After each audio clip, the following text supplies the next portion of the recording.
Hey Buddyfighters, I'm here tonight to bring you a deck profile on Black Dragons with the new support from Shine Super Dragon, the latest set from DB, the Triple D booster sets. Alright, so my flag and buddy are Gaito, Jet Black Grim Reaper Gaito. He's a size 1 monster. He's got 4-2-1 for his stats. His call cost is pay 1 life. His ability is when he attacks, you can destroy a monster on your opponent's field. And then when you destroy a monster using that ability on your opponent's field, you gain gauge equal to the size of the monster, and your opponent mills cards equal to the size of the monster. So this has been one of the issues for Black Dragons I've noticed is they run out of gauge really fast, and this card has been a godsend basically to not just Darkness Dragon World actually, but even Dragon 5, Dragon 9, and Dungeon World with basically a free pop every turn when he attacks. Going into my size zeros first, I play 3 copies of Blackwind Blade Devos. He's a size 0. He's got 1/1/1. He's got an act ability, which is when summoning blades. You pay 1 gauge and 1 life, and you get to call a black dragon that's not an impact monster from your drop zone by paying its call cost, and you can only use this ability once per turn. He lets you basically always get back monsters that you need on field to gain you gauge, destroy other creatures, draw you cards. The Black Dragon deck's become pretty good now with a lot more resources than it used to have. Next, for size zeros, I play 3 Abygale SD. He's a size 0, 2/1/1. His call cost is pay 1 gauge. When you're in this field, if your opponent has 5 or more cards in their discard pile, you get to draw 1 card. And then if they have 15 more cards in their discard pile, you get to destroy a monster on their field, which is you get all that just for 1 gauge. And it's pretty amazing actually. He helps you keep your hand advantage up. Next I play 4 of the Buddy. And I already mentioned his ability before, so I'm not going to go into it. I play 3 Black Peony Abygale. He's a size 1, 4/2/1. He has no call cost. When he attacks, or when he's destroyed, you get to make your opponent mill a card. And then when he attacks alone, if your opponent has 10 or more cards in the drop zone, his attack cannot be nullified. It's amazing when you have 3 of them out late game and your opponent has 10 or more cards in drop zone, and your opponents cannot nullify that 2 damage from him. And he also helps you when you need your Dragon Force. If you only have 2 gauge, you don't have to pay any gauge cost for him, so you can already have that 2 gauge to play your amazing Dragon Force. Next, I play 2 Black Blast Death Napalm. He's a free cost, size 1, 2/2/2. When he dies, you get to pay a gauge, and your opponent has to mill 5 cards from the top of their deck. The top of their deck, not bottom of their deck, not randomly in their deck. It's the top of their deck. Let's all be fair about this. It would be way, way too OP if it was just choose any 5 cards and they had to mill them. Next, I play 4 Awakened Black Death Dragon Abygale. Wow, what a mouthful. He's a size 1. He's a 6/2/1. Call cost pay 1 gauge. When you're in this field, choose one of your opponent's monsters, no size restriction either, and destroy it, and then they mill 2 cards. And going on to my size 2s, I play 1, and I do want to increase them to more than 1 because this card is really amazing. Gloomy Black Dragon Snake Balls. He's got an ability is when he enters field, you can destroy another Black Dragon, whether it's an item, a set spell with the Black Dragon attribute, or a monster, and you get engaged and you get to draw a card. So a cool combo is you take your size 0 over here while he's in drop, you pay a gauge in life, call him, pop him, gain a gauge, draw a card. So you're basically just using him to get him back for free and draw an extra card. And next onto my items, I play 3 Soul Sucking Blade Suctuan. It's a 6/2. Quick cost is pay 1 gauge and 1 life. It's got a nifty ability of whenever your opponent mills a card from their deck, they take a damage. So a lot of cards during your turn can mill, but there are a lot of cards also now for Black Dragons that mill during your opponent's turn, which can really add up once turns keep going by and they have to keep milling every turn on your turn and their turn. And the 6,000 power is pretty nice. Next, I played 3 of the Dragon Force for Darkness Dragon World. Release condition, everyone knows how release condition is. 6 life or less. Have to have the specific buddy monster of that Dragon Force on field. Except the new one that has to have it in a drop zone, but we're not going to even go into that. Equip cost, pay 2 gauge. When this card attacks, or, which is a funny thing, when it's nullified, you gain a life and your opponent mills 3. So you can attack with this weapon. Your opponent nullifies it, or you attack with this weapon, you gain a life and mill 3, and then your opponent nullifies it, you get another life and mill 3. And it's also got 8/3 with penetrate, which that 8/3 is going to hit almost anything on your opponent's field.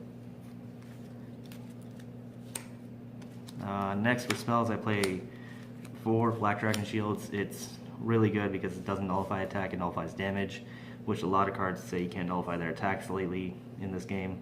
So being able to just nullify any kind of damage you take, whether it's burn or attack damage, and getting a life is pretty nice.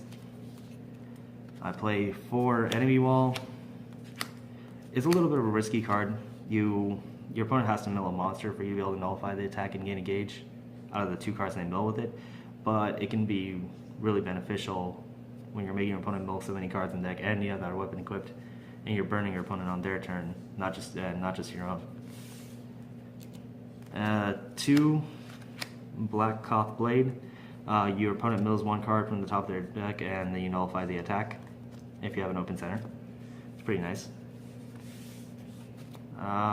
Next, I play 2 Black Drain.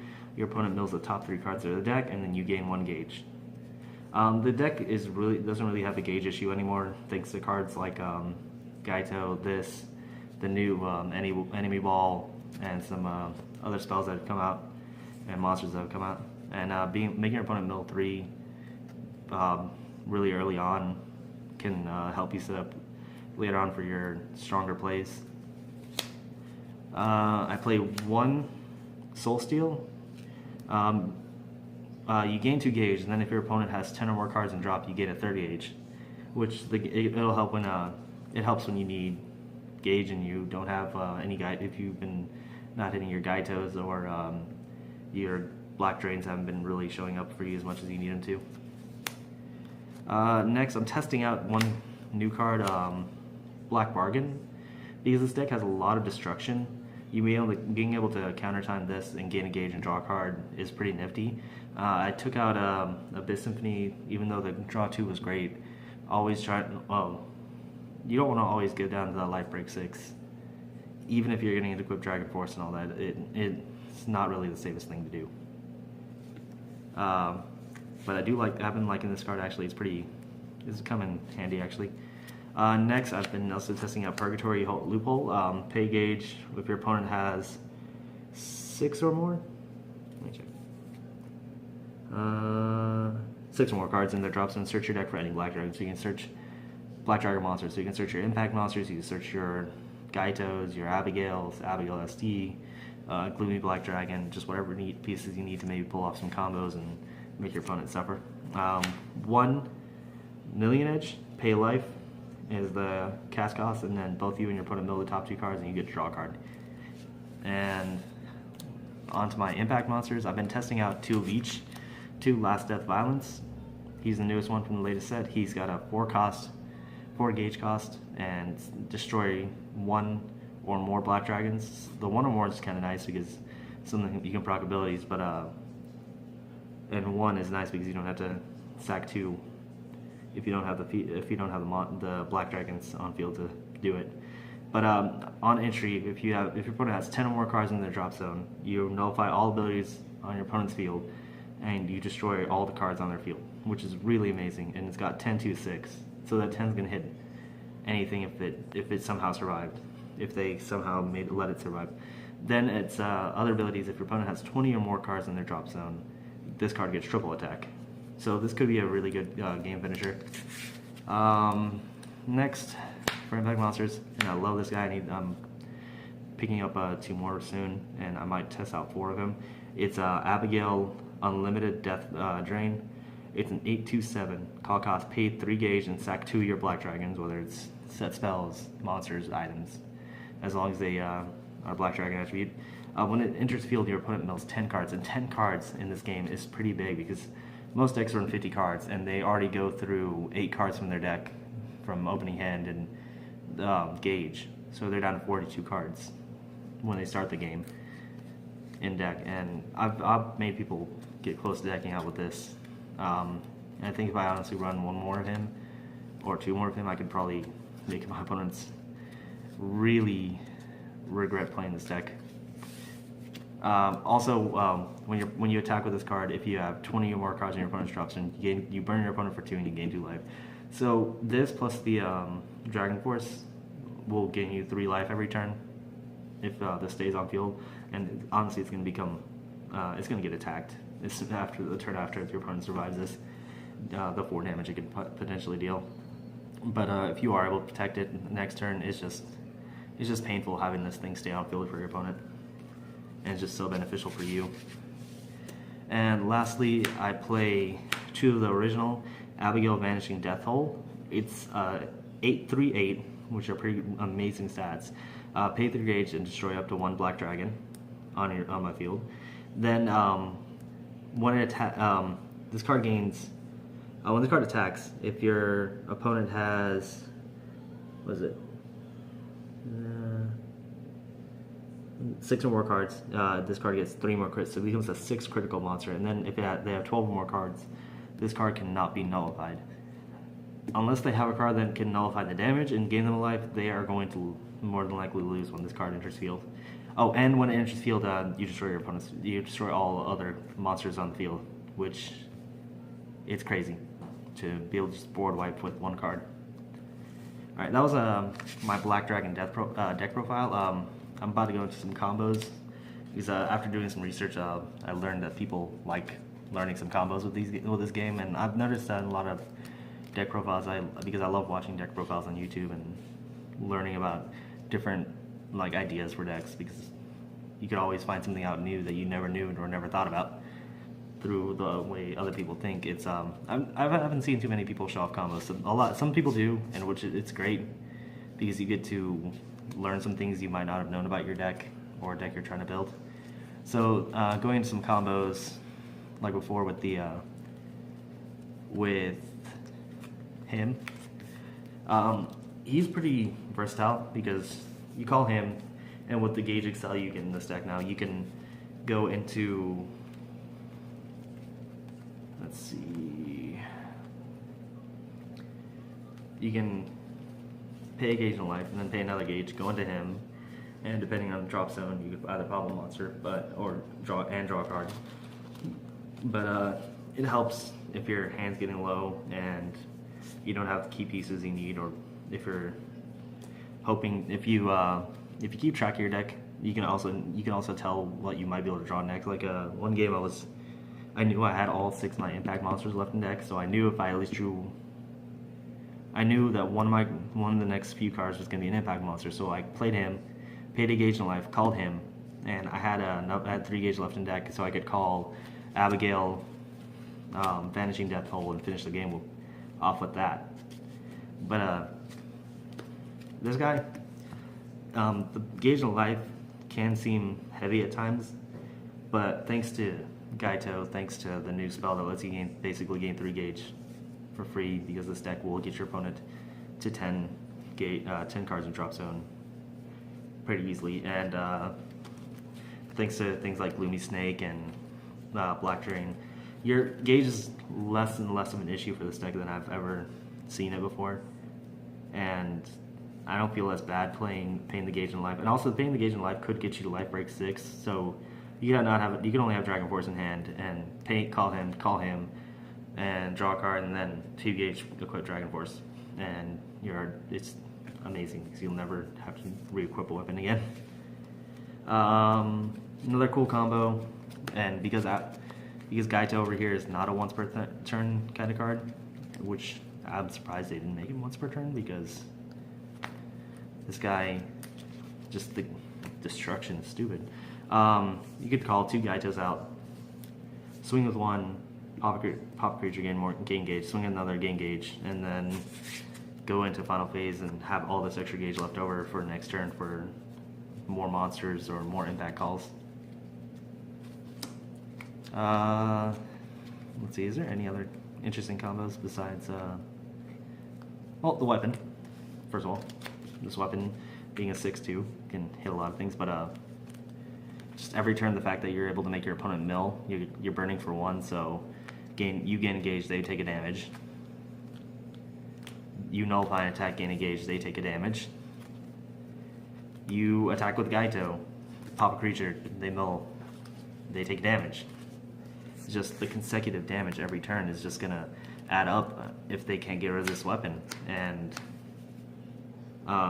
even if you're not able to, even if they're not able to deal damage like with this weapon because you're going for their creatures or they have a big wall in the center, you're just burning them every time they mill, and it can just be hell on you to take a damage every turn. I noticed a lot of decks that burn, like I was playing, I think I was playing 5th Omni once, and they were burning me at the same time they were burning themselves, and they were gaining life, and I was taking damage, and it was just irritating. And for Black Dragons to get such a good weapon, and the reason I play the claws, I was testing the claws. The life and draw card is nice, but in the long run, I think this will net you more advantage against your opponent over the claws, because the claws, yes, if they destroy it, you gain a life and draw card. But if that's all they're gonna do for you, and I think their stats are 5/2. Well, this is 6/2, and this can hit a lot of things by itself without having a link attack. Well, the claws, you might have to link attack sometimes just to be able to poke your opponent. It's monsters or the big beaver creatures. That was my deck profile. If you have any comments about the deck, I would love to hear them, because I'm always looking to improve as a buddy fighter.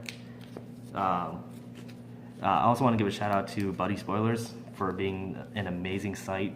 We'll be doing a video on them later. If you ever want to find out information about the next set or any kind of cards that have been spoiled today, last week, they have been doing a great job of uploading content, translating, and keeping the community informed on all these new amazing cards coming out in the next in the Dragon Fighters booster set coming out in February.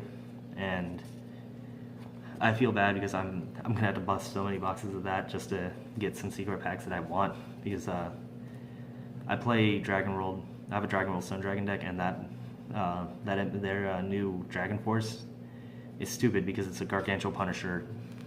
In a way, it's a Gargantuan Punisher on its own, becoming a 4-crit weapon every final phase. And if your opponent's playing open center like against you, they better have shields, because they're gonna be eating 4 every turn, if not more. If you impact call, they're gonna be eating more.